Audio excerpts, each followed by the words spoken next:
ကားတွေဟာတနေရာနဲ့တနေရာလမ်းလျှောက်ဆရာမလို့ပဲလင်းမြန်စွာသွားလာနိုင်မှုအတွက်လွန်ခဲ့တဲ့နှစ်ပေါင်းများစွာကဘိန်းတက်ဝေါ်တော်ရင်တွေကိုတည်ထင်သုံးပြလာခဲ့ကြတာပါ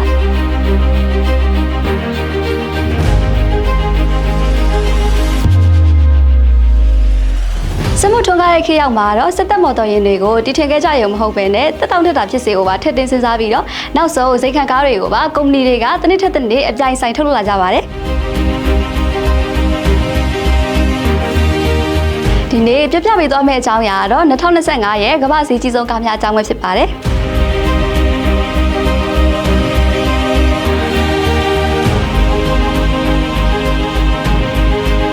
စိန်ခံကားတွေဟာဒေါ်လာတန်းချီတန်ကြီးရှိနေခြင်းကကုန်ကျစရိတ်ကြီးမြင့်ခြင်းဒီဇိုင်းကိုအမှုဆက်ရေးဆွဲထားခြင်းရှားပါပစ္စည်းတွေသုံးထားခြင်းနဲ့တိကျတတ်ရတဲ့လက်မှုပညာကြောင့်ပဲဖြစ်ပါတယ်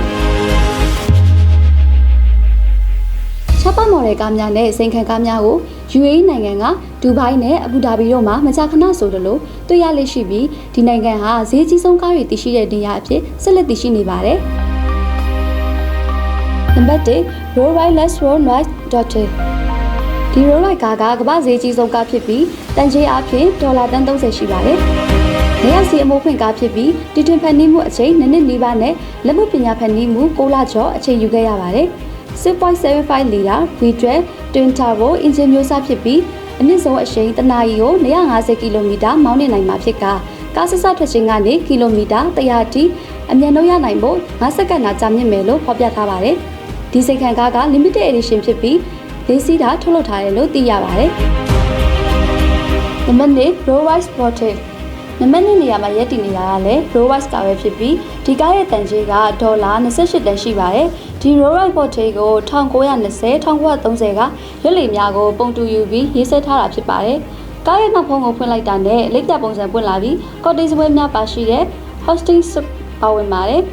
Twin Turbo V12 အင်ဂျင်မျိုးစားဖြစ်ပြီးအမြင့်ဆုံးအရှိန်တနာရီကို155မိုင်အထိမောင်းနှင်နိုင်မှာဖြစ်ကကားဆဆထွက်ခြင်းကနေကီလိုမီတာ60အထိအမြန်နှုန်းရရှိနိုင်ဖို့5စက္ကန့်သာကြာမြင့်မယ်လို့ဖော်ပြထားပါတယ်။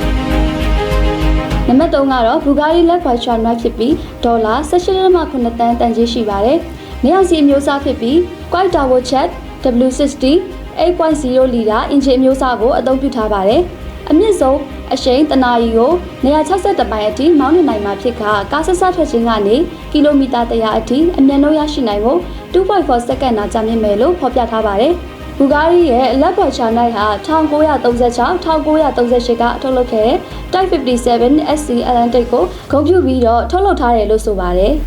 ။နံပါတ်4နေရာမှာတော့ Bagnisora HB Barchester ဖြစ်ပြီးဒေါ်လာ19တန်တန်ကြေးရှိပါတယ်။ Bagnisora HB Barchester ဟာ1950ခုနှစ်များရဲ့ Barchester Style တိုင်ကားပုံစံအမိုးဖွင့်စူပါကားဖြစ်ပါတယ်။ Bagni ကားတွေအတွက်တည်ထံထုတ်လုပ်ထားတဲ့ M120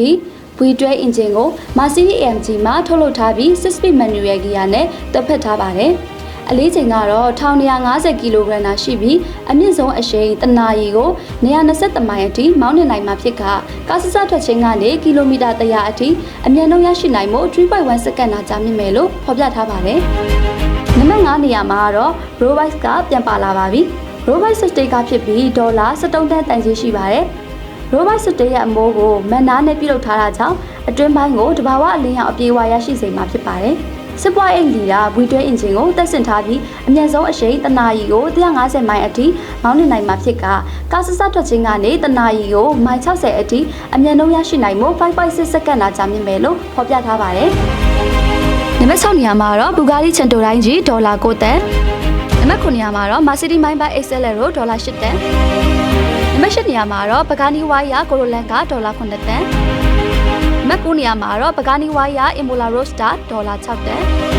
နံပါတ်10နေရာမှာတော့ Bugatti Divo ဒေါ်လာ9.8တန်စသဖြင့်အသီးသီးရပ်တည်နေကြတာပဲဖြစ်ပါတယ်။ Economy Middle East မှာပြုစုထားတဲ့2025ရဲ့ကမ္ဘာ့ဈေးကြီးဆုံးကား10စီးကို Autodynamic Hack ကနေစုစည်းပြီးဖော်ပြပေးလိုက်တာပဲဖြစ်ပါတယ်။နောက်ထပ်ကားနဲ့ပတ်သက်တဲ့စိတ်ဝင်စားဖွယ်အစီအစဉ်များစွာကိုလည်းတင်ဆက်ပေးသွားအောင်မှာဖြစ်လို့ကျမတို့ရဲ့ page ကို follow လုပ်ခဲ့ပေးပါအောင်ရှင်။